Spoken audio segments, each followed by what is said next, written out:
상고하다. 예전에 이런 말씀으로 비슷하게 전한 적이 있는데 다시 한번 상기하는 시간을 좀 가지려고 합니다. 상고하라 라는 제목으로 말씀을 전하려고 합니다. 오늘은요 종교개혁 502주년 되는 주일입니다. 원래는 10월 31일 날이 정확한 날인데 좀 앞당겨서 그 주일로 지킵니다. 루터는요 95개조 반박문을 게시함으로써 그 당시에 최고의 권위를 가지고 있는 교황권에 대립하게 되었습니다. 루터는 수도원의 수도사이면서 대학 교수였습니다. 그런 루터가 생각해보면 그렇게 크게 무슨 권위를 가지고 능력이 있고 어디 위치에 있는 사람이 아닌 이 루터가 그 당시 최고 권위를 가진 교황과 최고의 권세를 가진 시속 로마 제국의 황제와 대립해서 싸운 시발점이 바로 이 주간입니다. 그렇다면 그 당시 어떤 문제가 있어서 이 마틴 루터가 반발하면서 싸웠을까요? 아니 종교인이 뭐 싸워야 돼?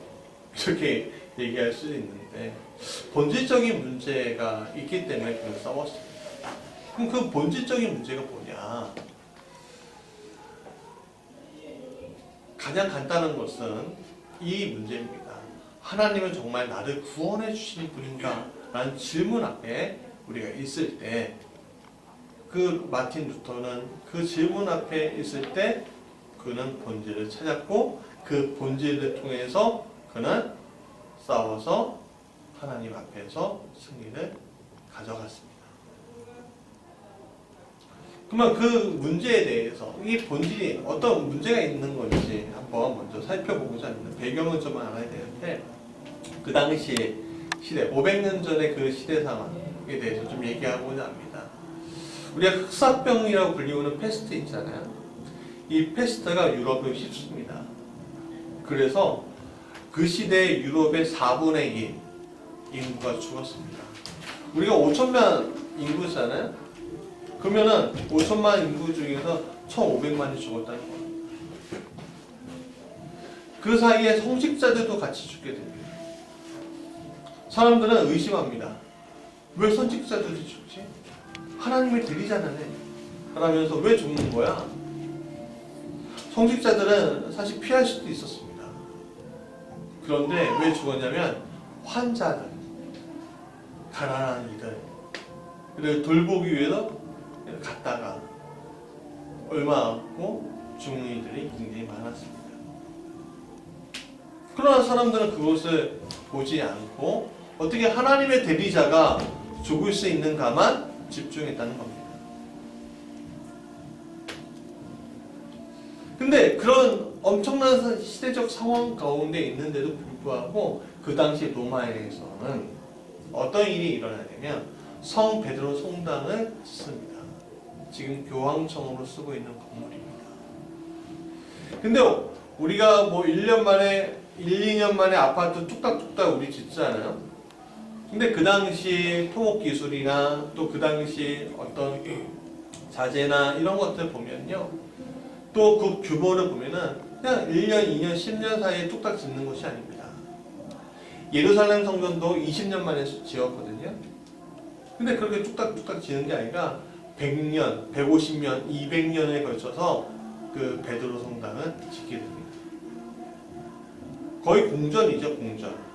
근데 거기에서 중요한 건 뭐냐면 거기만 끝나는 건 조각상 또 여러 가지 조각품 다 하나하나 집어넣는데 여러분 이렇게 하려면은 뭐가 필요할까요? 그렇죠, 돈이 필요하죠.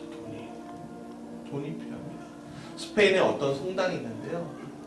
이 성당을 짓는데 100년이 지금 걸리고 있답니다. 여러분 왜 100년이 걸린지 아십니까? 벽돌 하나하나 관광하러 온 사람들이 헌금하는 걸로 벽돌을 하나하나 짓고 있기 때문에 100년이 걸리기도 하지만 거기 안에 하나님의 영광을 나타내기 위해서 성화하고 조각하고 하나하나씩 하려니까는 그게 돈이 너무너무 많이 드는 거예요. 왜? 성전이니까. 그 당시에 성당 개념은 성전 개념이었어요. 그러니까 돈이 어마어마한 들죠. 근데 돈은 많이 드는데 이게 문제가 생겼어요. 뭐냐면 이 헌금을 받고 가져다 줄 성직자들이 다 죽은 거예요. 많은 수가 죽은 거예요. 그래서 교황청이 생각해낸 게 뭐냐면 이 성직을 사고 파는 거였어요. 왜냐하면 그 당시에 글씨를 읽을 줄 아는 사람들이 별로 없었어요. 그래서 글씨만 읽는다면, 글씨만 쓸 줄 안다면 사형당할 사형수도요 감형해 줘버렸어요. 왜? 그 사람은 글을 읽고 사람이 되돌릴 수 있는, 자기의 성품을 되돌릴 수 있는 힘이 있다고 믿었기 때문에. 그래서 그 당시 95% 이상의 사람들은 문맹이었습니다. 또 예배당에 오면요, 참 신기한 게요, 그 나라 언어로도 예배드려야 되잖아요. 근데 그 나라 언어로 예배드린 것이 아니라 라틴어로 예배드렸습니다. 그러니까 이게 뭐 알아들을 수가 있나요? 근데 나는 태어날 때부터 그리스도인인 거야. 모태신앙이지. 교회, 믿는 곳은 교회야. 가끔씩 성직자들이 이야기해주고, 그리고 예수님 얘기할 때마다 그 세상 곳곳에 있는 성화들을 보면서 아, 그랬구나, 그랬구나 하던 시대였습니다. 근데 더 이상 그런 것을 이야기해 줄 사람이 없는 거예요.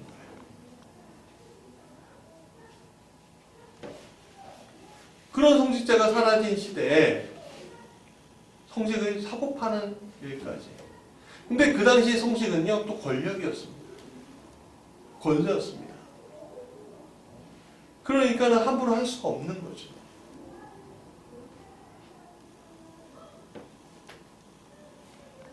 근데 이 성직을 사고 파는 것까지 가는 것까지 좋아요. 좋다고 생각해요. 그런데 이제 구원도 사고 파는 단계까지 가는 겁니다. 성당 하나 지으려고. 의리의리한 그 성당 하나 지으려고 구원까지도 사고 팔아요. 그게 면죄부입니다. 그 당시 기대 수명이 몇 살이나 됐을까요?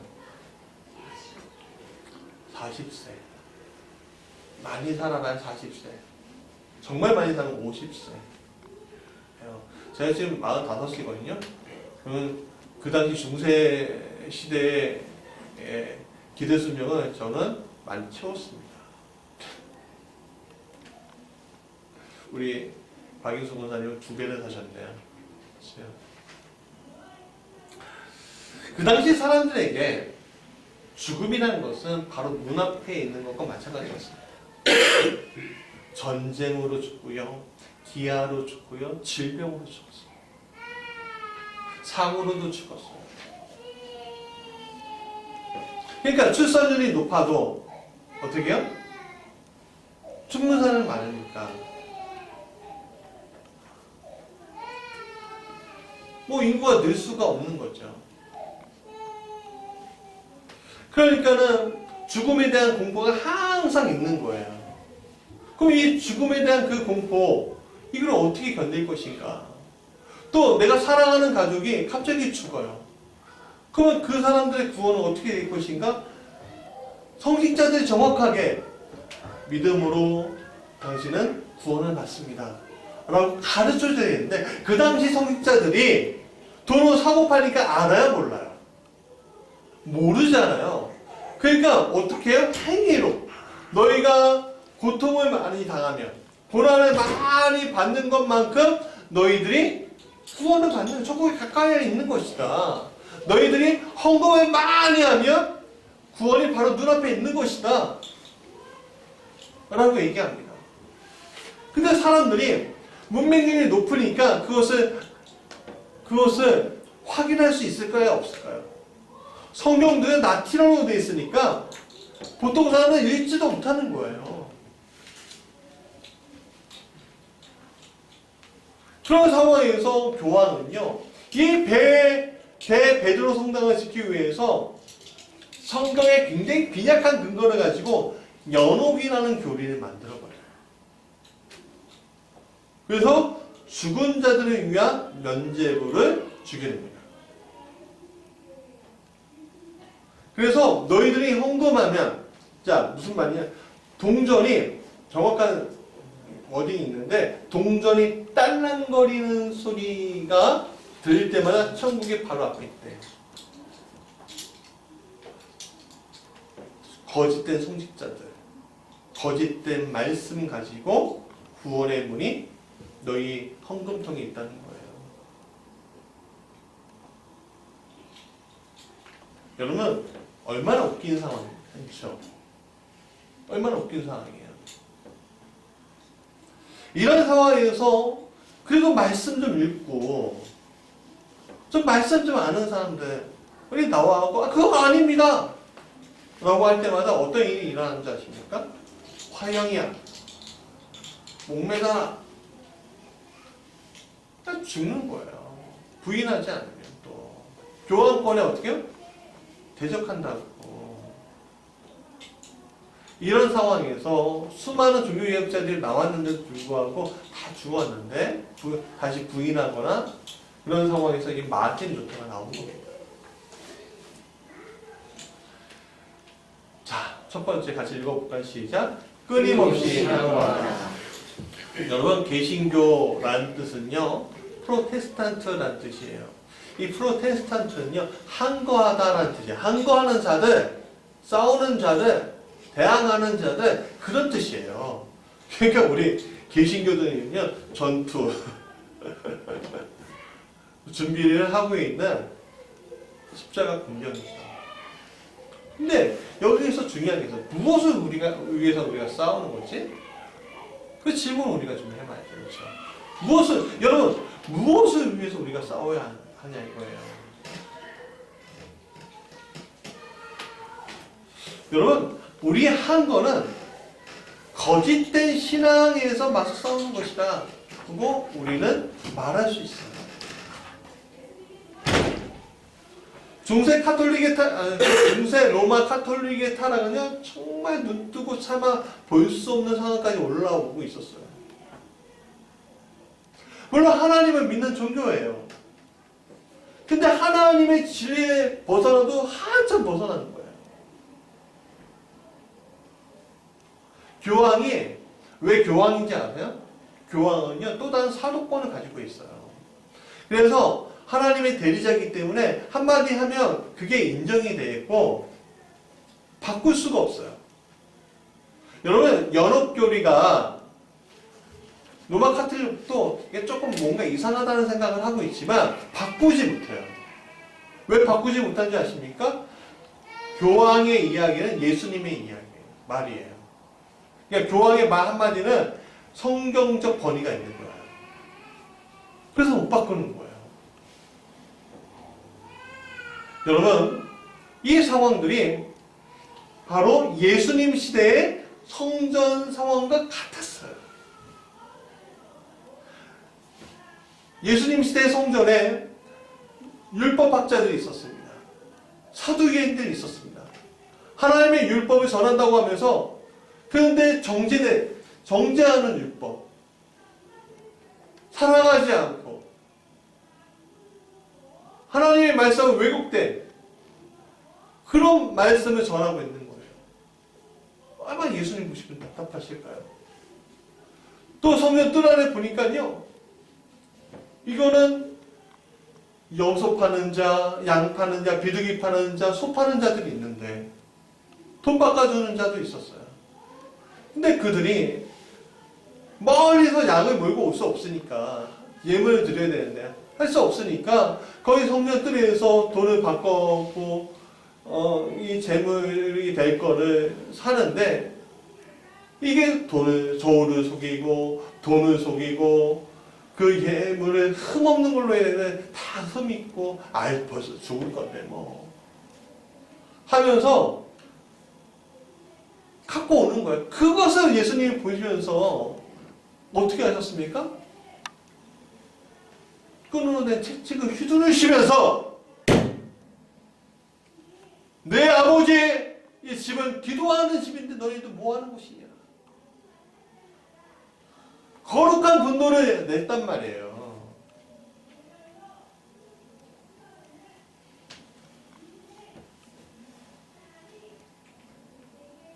여러분, 죽으면 연옥에 가서라도 천국에 갈 수 있다. 헌금을 많이 해야 된다. 여러분, 오늘 우리 교회들 열심히 짓고 목사님 잘 받드시고 그러면 여러분 올바른 신앙인이에요? 이야기하는 것과 뭐가 다르겠어요?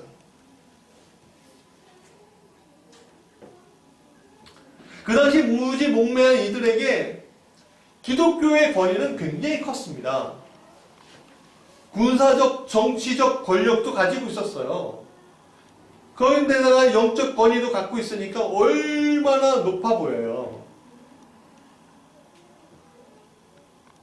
그걸 가지고 다스리고 말하니 사람들이 말하고 싶어도 말하지 못하는 거예요. 입도 떼지 못하는 거죠. 그러나 거기에 이런 어려운 이 상황 가운데 소명의식 가진 사람들이 있었습니다. 바로 예레미야나 이사야 같은 선지자들이죠. 바로 종교개혁자들입니다. 내가 죽더라도 내가 진리를 말하겠다. 쨍링글리 뭐 이런 사람들이에요. 루터는 일어났습니다. 이건 아닙니다. 무너져 내리고 있는 교회의 현실 앞에 여러분 그 당시에 얼마나 이 중세교회가 위험했냐면 사람들은 다 죽었죠. 4분의 1이 죽었죠. 동쪽에서 몽골 기방령이 막 와갖고 막 유럽을 위협하죠. 또 무슬림들 오스만 투르크 그런 무슬림 제국들이요 원래 막 쳐들어와요. 그리고 여러분 동로마 제국의 수도가 콘스탄티노플인데 이스탄불로 바뀌었잖아요. 거기가 기독교의 중심입니다. 콘스탄티노플이. 북아프리카 있잖아요. 지금 리비아, 모로코 있는 그 땅이 다 기독교 땅이었어요. 여러분 성 어거스틴이라는 이름을 잠깐 들어본 적이 있으실 거예요. 교부인데 이분들이 출신이 어디냐면 북아프리카 출신이에요. 흑인이었다고요. 거기가 다 어떻게 해요? 다 무슬림화 돼버렸어요. 그러고서 500년이 지난 거예요. 조금만 잘못하면요 스페인도 먹었죠. 조금만 잘못하면 완전히 유럽이요 망하고 기독교는 사라진 운명이었어요. 근데 그것을 살린 게 바로 루터인 거예요. 그것을 살린 게 종교개혁자인 거예요. 여러분, 기독교 신앙에 대해서 우리가 너무 쉽게 생각할 때가 너무 많습니다. 내 안에 있는 죄 문제에 대해서 너무 쉽게 생각할 때가 너무 많아요. 기독교 교리 공부합시다. 우리가 성경 공부합시다. 이렇게 할 때마다 이렇게 말하면요 머리 아플 거예요, 여러분. 그냥 교회에서 신앙생활 하면 되지 않나요? 헌금생활 하면 천국 가는 거 아니에요? 예배생활 하면 천국 가는 거 아니에요? 헌신하면 천국 가는 것이 아니에요? 여러분 아닙니다. 천국 가는 거 아니에요. 천국은 가는 거기도 하지만 오늘 이 자리에서 누리는 게 천국이에요. 여러분 천국은요 지금 누렸고 누리고 있고 누려야 할 것이 천국이에요. 그런데 많은 사람들이 그걸 누리지 못하고 있잖아요. 풍성한 것을 못 누려요. 왜? 하나님을 느끼지 못하니까. 왜? 하나님은 왜 못 느껴요? 말씀이 없으니까. 말씀이 내 안에서 들어와갖고 역사해야 되는데 그게 없으니까 이게 하나님의 역사야? 하나님이 하신 거 맞죠? 그렇게 헷갈리는 거예요 지금 우리가.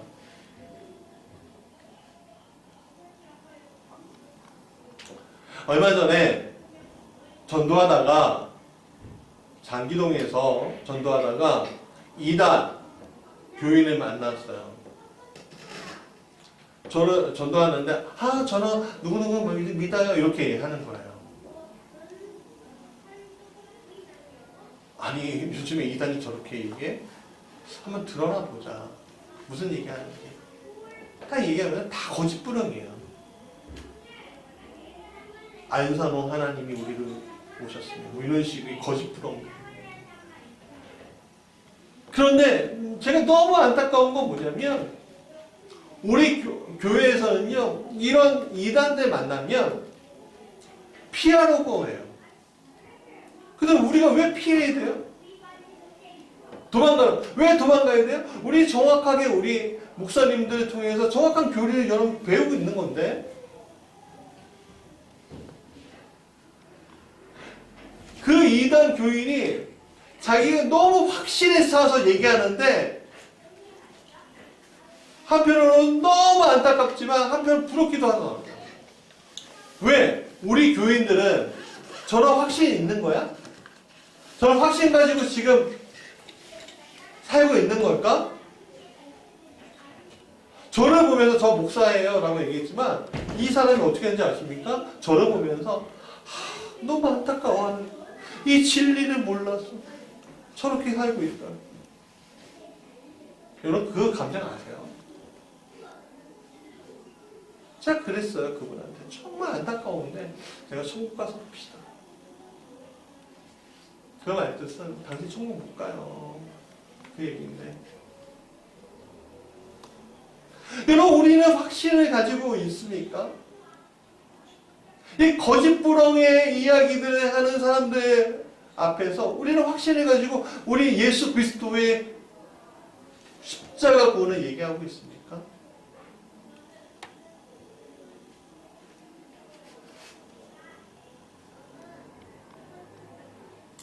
여러분 주의님의 말씀은요 우리가 배워야 해요. 그래서 여러분 루터가 종교개혁을 성공할 수 있었던 건 뭐냐면 바로 성경을 자기 언어로 번역했기 때문에 성공할 수 있었어요. 그 당시에 독일의 독일 그 언어를 이제 글씨를 쓰고 했던 그 귀족들이 라틴어는 어려운데 자기 말로 하니까 이런 거였어? 이런 거였어? 이런 거였구나. 그걸 깨닫는 순간 이 루터하고 연합함으로 말미암아 세력을 얻게 되는 거예요. 여러분들의 성경은 어디에 있습니까? 여러분들의 말씀은 어디 있습니까? 제 앞에 있다고요? 그럼 보세요. 핸드폰에 있어요. 그럼 보세요. 사랑하는 여러분. 그럼 봐도 잘 모르겠어요. 모를 수 있어요. 그러니까 우리 성경 공부하자고요. 진리를 알아가는 게 그렇게 쉬운 거라면 좋겠지만 진리를 알아가는 건요 그렇게 쉬운 과정은 아니에요. 그러나 알면 알수록 어떤 게 있냐면 우리에게 풍성함으로 다가오는 거예요. 확신으로 다가오는 거예요. 그 속에서 나오는 하나님의 역사들이 보여지는 거예요. 그 신비, 이 놀라운 신비가 어디로 어떻게 돼요? 나에게 평강과 평안으로 오는 거예요. 이게 여러분 제가 누리고 있는 이 평강과 평안 모르세요? 안 보이십니까? 비록 이 작은 개척교회 목사지만 저는 평강과 평안이 있어요. 내일은 난 몰라요. 난 몰라요. 알 필요가 없어요. 저는. 왜? 어제보다 오늘 나를 행복하게 하셨고 오늘보다 내일을 더 행복하게 하실 그 하나님 내가 믿기 때문에 그래요. 당장 내일 죽어도 나는 여한이 없어요. 왜? 주님이 함께 하시죠. 여러분 우리가 복음과 관련 없이 살아간다면 예수 그리스도가 없이 살아간다면 우린 그만큼 불쌍한 게 없는 겁니다. 교회를 적당히 다녀야지. 좀 덜 믿어야지. 야 그렇게 믿으면 광신이야 맹신이야 사람들이 그렇게 얘기하죠. 여러분 다 자기 합리화합니다. 맹신도 광신도 해본 적이 없는 사람들이 얘기하는 거예요. 모르는 사람들이. 정직하게 순결하게 믿는 것에 대해서 사람들은 맹신, 광신이라고 얘기하는 표현하기도 하는데 물론 맹신도 있고 광신도 있어요. 그거 조심해야죠. 그러나 내 자기를 합리화를 통해서 그것을 다 무마한다면 나는 도대체 왜 여기 있는 걸까요? 천국에 소망이 없이. 여러분 자기 합리화는 자기 죄가 나를 그렇게 만드는 거예요. 여러분 그렇게 만드는 거에 대해서 우리는 싸워야 합니다. 죄와 함께하느나 우리는 구원의 문을 두드릴 수 없기 때문에 그렇습니다. 중세 사람들이나 오늘 우리나 예루살렘 성전에 있었던 사람이나 아니 에덴 동산에서부터 있었던 그 사람들이나 범죄하고 죄악에 관영하게 죄악이 가득 찬 그 순간에 있는 상태인 거예요. 하나님을 두려워하면서 아이 모르시겠지. 하죠. 여러분 아십니다. 다 알아요. 저희 집에 자물쇠가 어떻게 되어 있냐면 그 안쪽 이렇게 버튼식으로 되어 있는 것이 아니라 이렇게 누르면 풀리게 되어 있어요. 그래서 가끔 문을 딱 열려고 하면은 애들 문을 딱 열려고 하면은 잠가 있어요. 그러면 여기 그 조그만 버튼에 이렇게 이쑤시개 있잖아요. 딱 끼워서 딱 열려요. 그리고 얘가 조용하고 문잡고서 딱 열어. 그러면 살짝 얘가 문을 딱 열어보면 얘가 화들짝 놀라면서 어떻게 뭔가 숨겨요. 뭐죠? 스마트폰 숨겨. 야, 우리 그 약속했던 6시 후에나 하지 않는가? 여러분 애들이 조용하고 안 보이면 뭐 하는지 제가 다 압니다. 다 알아요. 하물며 우리 하나님 모르시겠습니까? 다 알죠. 다 알아요.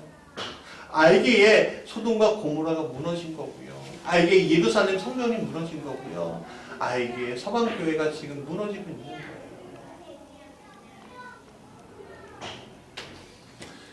그러니까 누가 오시는 거예요? 예수님께서 오셔서 성령을 통해서 그거 아니야 라고 얘기하시는 거예요. 우리는 하나님 앞에서 내 합리화, 자기 합리화를 하지 맙시다. 여러분 저도요 어리석은 인간이지만 사람들 보면요 조금은 알아요. 저 사람 상태가 어떤지. 그럼 말만 못하고 있을 뿐이에요. 그냥 기도만 하고 있을 뿐이에요. 나도 저도 조그마한데 하나님 더하지 않겠습니까?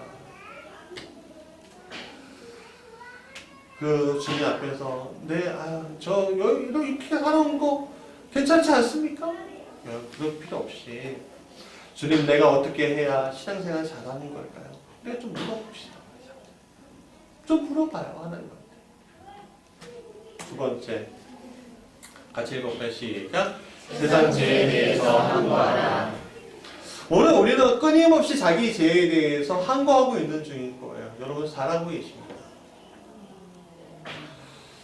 그런데 우리는 혼자만 있는 것이 아니라 세상 가운데 있는 거잖아요. 그 세상 가운데 있는데 세상에 죄악으로 물들어 소돔과 고모라처럼 가고 있는데 거기에서 우리는 가만히 있어야 될까요? 가만히 있으면서 나를 정당하면서 야 내가 뭘 할 수 있겠어? 내가 무슨 능력이 있겠어? 내가 난 피 흘릴 수는 없어. 여러분 그런 식으로 우리가 살고 있는 거 아닙니까?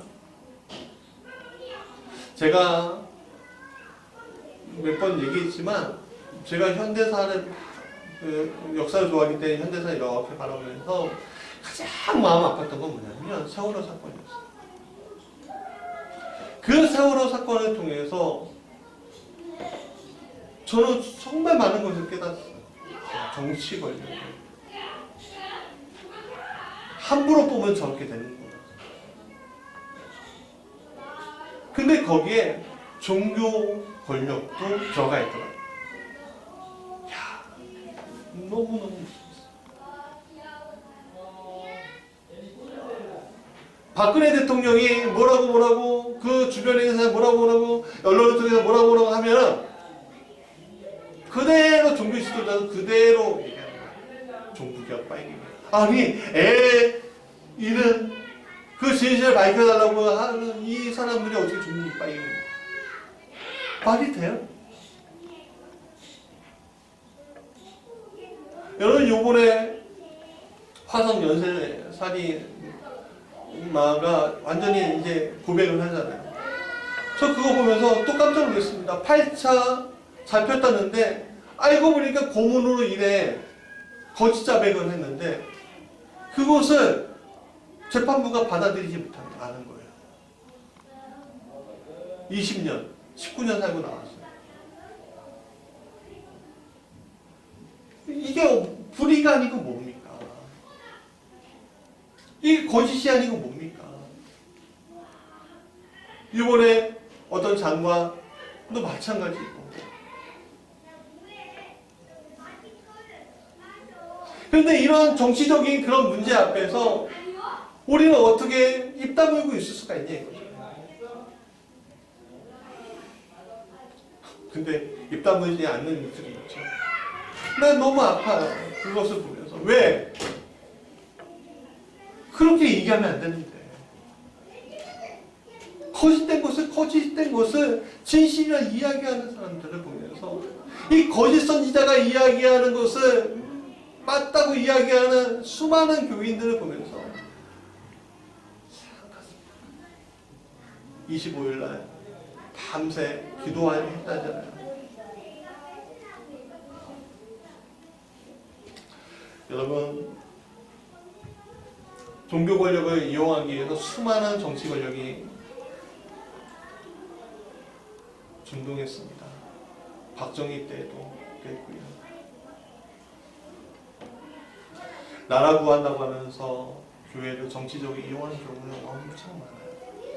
여러분, 오늘 우리는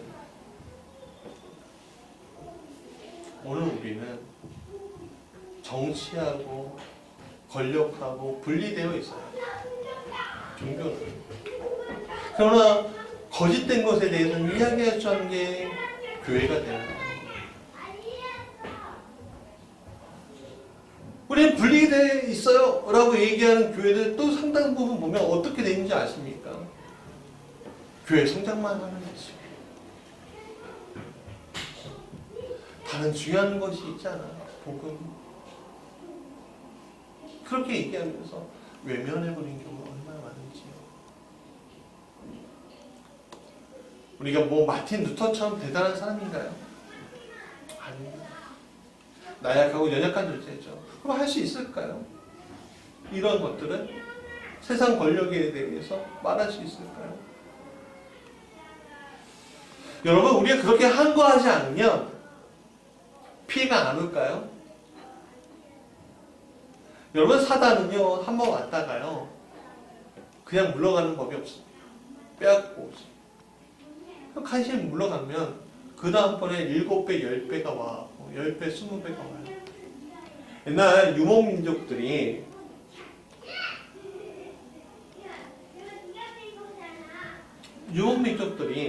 좀 풍년이 되고 그러면요 어떻게 하는지 아십니까? 막 쳐들어와요.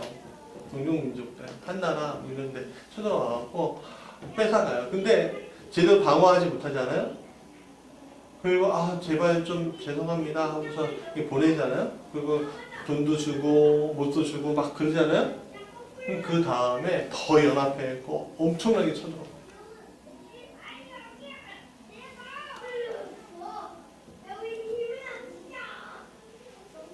그러기 전에 우리가 한거할 준비가 돼 있어야 되죠. 저 사람, 저 단체가 우리 민족을 도와주겠지? 저 나라가 우리를 도와주겠지? 아니요. 해결해 주지 않습니다. 오늘 우리가 이렇게 자유를 누리는 이유가 뭐예요? 대통령 잘 만나서요? 아니요. 저는 박정희 대통령이 제가 정치적인 얘기 많이 해서 죄송한데 박정희 대통령이 만약에 1979년 10월 26일 날 김재규의 손에 죽지 않았으면 지금까지 통치하고 있을지 몰라요. 누가베처럼. 자유가 있겠습니까? 수많은 시민들이 한국에서 그런 거예요. 여러분, 우리가 누리는 자유만큼 다른 나라는 누리지 못합니다. 중국 누리나요? 홍콩 사람들 그거 누리기 위해서 싸우지 않습니까? 일본, 여러분 한국 하다가 지도세도 모르게 죽는 사람 많아요. 권력에. 북한, 말도 못하죠. 뭐. 이렇게 자유 누리고 있는 나라가요, 몇 개국 없습니다. 근데 이게 왜 어떻게 자유 누릴 수 있는 건가요? 여러분, 자유를 위해서 싸웠기 때문에 누릴 수 있었던 거예요. 그럼 사회가 왜 어렵습니까? 왜 이렇게 힘드니까? 우리가 한거하지 않으니까 사회가 어려운 거예요. 마찬가지입니다. 이 세상에 왜 제약이 많습니까? 이 세상이 왜 이렇게 어렵습니까? 어둡습니까? 얘기할 때 우리를 봐야 돼요. 우리가 한거하지 않아서 그런 거예요. 우리가 싸우지 않으니까. 우리는 싸울 줄 알아야 돼요. 세 번째 읽어볼까요? 시작. 변질되어 버린 신앙에 대해서 한거해야 한다. 여러분, 우리는 변질되어 버린 신앙은 변질되어 버린 신앙의 그런 관행들이 우리에게 너무 많은 것을 보게 됩니다. 여러분, 그 변질되어 버린 신앙의 가장 최고봉이 뭔지 아세요? 성전 건축이에요. 성전 건축에 이렇게 사람들이 몰려온다? 맞는 말이에요. 그럼 틀린 말이죠. 거기에 구원이 있나요? 건축한다고? 아니에요. 구원의 도구는 될 수 있겠죠. 여러분, 목사 말에 무조건 아멘 하지 마십시오. 여러분, 너무 안 해서 문제긴 하지만 목사 말에 너무 아멘 하지 마십시오. 고민하세요. 저도 실수할 때가 있습니다. 저는 하나님의 대리자가 아니에요. 여러분들도 다 하나님의 대리자예요. 그냥 제가 대리자면 저는 직분이 다를 뿐이에요. 하나님의 말씀을 풀어서 여러분에게 전달해 주는 사람일 뿐이에요. 여러분, 목사가 말한다고 다 아멘 할 것이 아니라 어떤 근거를 가지고 얘기하십시오. 근거를 가지고 생각해 보십시오. 복 받는다고 이리 가도 아멘 하라고 하고 저리 가도 아멘 하라고. 그냥 복 받는 거야 막 그러면서. 제가 그것만큼 답답한 일이 어딘지 모르겠습니다. 여러분들은 어디에 서 있습니까? 우리 교회에서 그런 거 안 한다고 해서 여러분들 모여 있는 건가요? 또 모르겠지만 여러분, 아멘이라는 단어가 주는 그 중압감을 아셔야 돼요. 유명한 사람들이 있었습니다. 예를 들어 애플의 스티븐 잡스, 여러분 아시잖아요. 그 사람이 말하면요 다 귀를 잃었습니다. 근데 그 사람 죽었잖아요. 그 사람 삶을 보십시오. 그 사람 닮고 싶어요? 저는 닮고 싶지 않아요. 그럼 그 사람 이야기는 이제 귀담아 듣는 사람 있을까요? 이제 없어요. 시대가 변해요.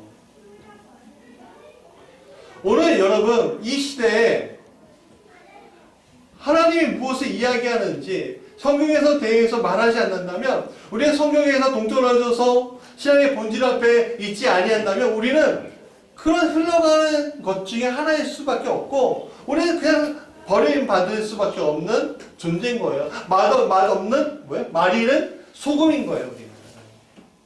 다음 주에 이 소금과 빛에 대해서 이야기할 건데, 여러분, 우리가 복음이 변이되지 않고 바르게 신앙생활을 해야 되는데, 그러면 바르게 신앙생활하는 책임은 어디 있어요? 누구한테 있어요? 목사에게 있어요?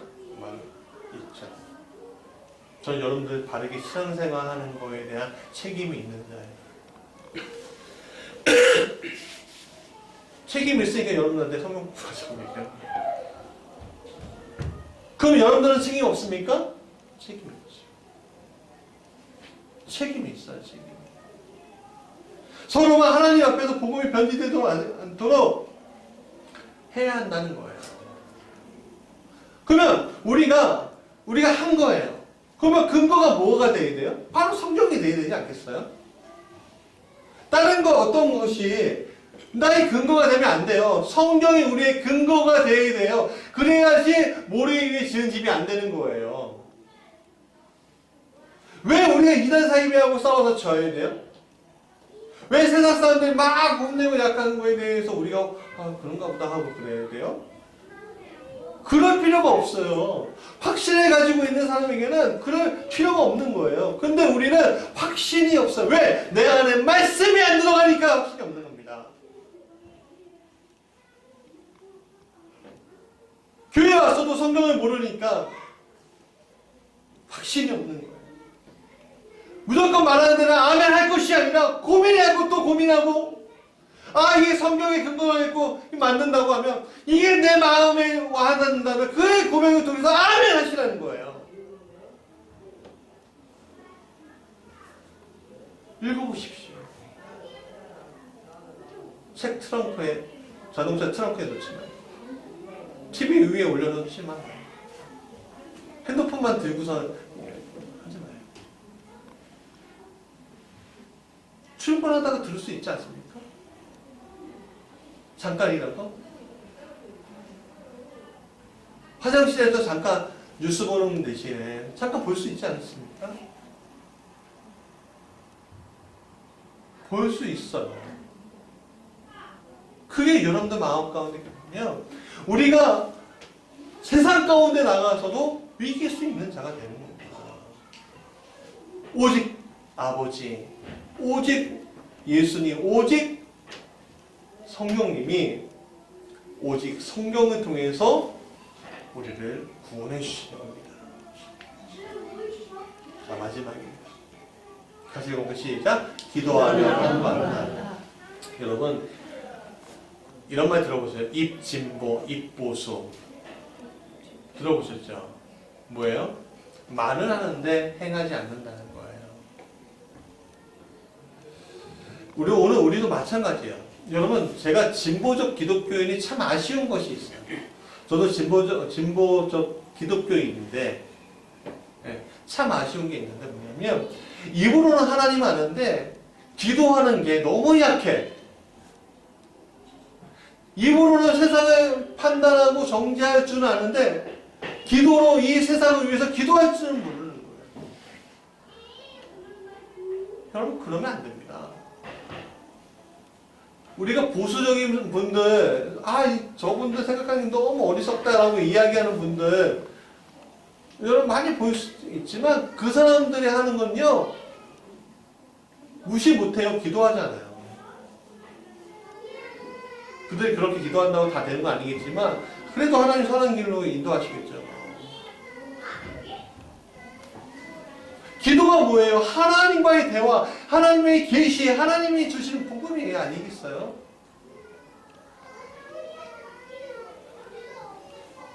성경을 놓고 기도하지 않고 살지 않는데, 루터도요, 왕 앞에서 하루 시간 달라고 하면서 어떻게 했는지 아시면 금식하며 기도하면서 왕 앞에 가서 대답했습니다. 예수님도 수많은 이적들이 있는 가운데서도 그런 이적들이 많이 행할 때마다 동떨어져서 기도했습니다. 누구의 힘으로 한 거예요? 아버지의 힘으로. 하나님의, 삼위일체 하나님의 힘으로. 여러분, 기도가 본질이 되어야 돼요. 우리에게. 성경을 놓고 기도해야 돼요.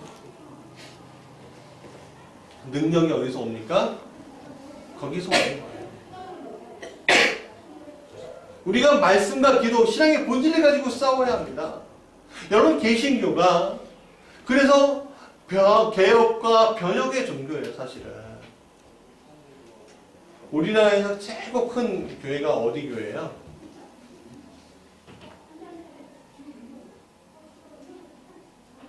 사랑의 교회예요. 건물로 봤을 때 여의도 순복음교회는 옛날 거예요.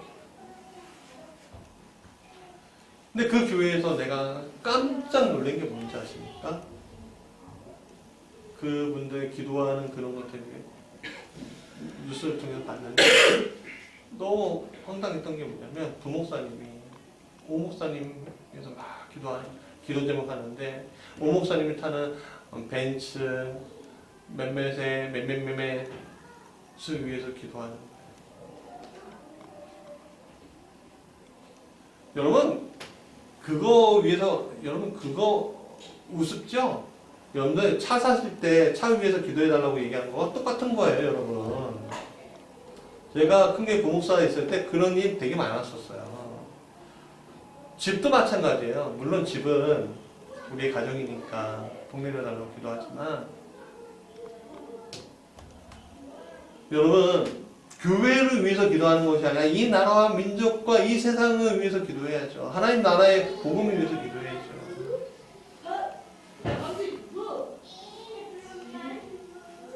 그렇게 기도하면은 그 사랑의 교회 그 본당이 바로 잘리겠습니까? 일부가 그렇게 건축했겠습니까? 물론 비난하고 정죄하지 않는 것 같아서 미안한데 여러분 오늘 우리가 이 사회에서도 또 개인적으로도 하나님 말씀 앞에 바로 서야 돼요. 그럼 바로 서려면 어떻게 해야 돼요? 말씀이 내 안에 들어야 되고 말씀을 공부해야 돼요. 말씀이 내 안에서 흔들리면요 다 흔들리는 거예요. 삶도 흔들리는 거예요. 왜? 내 안에 누가 역사하고 있습니까? 하나님이. 여러분들은 이제 고아가 아니잖아요. 영적인 고아가 아니에요. 부모가 누구예요? 부모가 누구예요? 나의 하나님. 삼위일체 하나님이잖아요. 하나님을 부모 삼은 자는 흔들릴 수가 없는 거예요. 근데 하나님 말씀이 안 들어오잖아요? 그럼 흔들리죠. 어떻게 할지 모르는 거예요. 개신교가 아까 뭐라고 했죠? 끊임없이 개혁하고 변혁의 종교라고 했잖아요. 그래서 살아남는 거예요. 여러분 어떻게 하면 하나님 기뻐하실까? 끊임없이 고민한 게 종교가 바로 기독교. 개인도 마찬가지입니다. 어떻게 하면 하나님이 기뻐하실까? 사랑하는 여러분, 어떻게 하면 하나님 기뻐하실까? 여러분들 삶 가운데 지금. 여러분들 지금 삶 가운데 하나님 기뻐하시는 방법 찾으세요. 작은 거 하나부터 하십시오. 특별히 원하는 것은 말씀부터 시작하십시오. 기도하겠습니다.